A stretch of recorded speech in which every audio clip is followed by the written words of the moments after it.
সুনামগঞ্জের তাহিরপুর সীমান্ত এলাকায় অভিযান চালিয়ে ৩৮ বোতল ভারতীয় মদসহ জিয়াদ হাসান নামে এক মাদক ব্যবসায়ীকে আটক করেছে বিজিবি।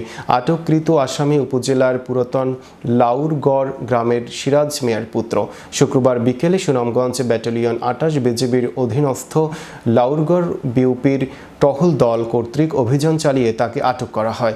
রাতে এক সংবাদ বিজ্ঞপ্তির মাধ্যমে বিষয়টি নিশ্চিত করে সুনামগঞ্জ ব্যাটালিয়ন ২৮ বিজিবির অধিনায়ক lieutenant colonel AKM Zakaria Kadir.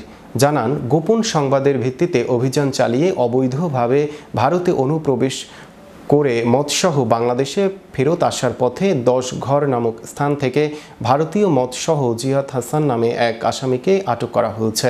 জব্দকৃত মদের আনুমানিক বাজার মূল্য ৫৭,০০০ টাকা। এদিকে আটককৃত আসামিকে মদসহ তাহিরপুর থানায় সোপর্দ করা হয়েছে বলেও জানান বিজিবির এই কর্মকর্তা।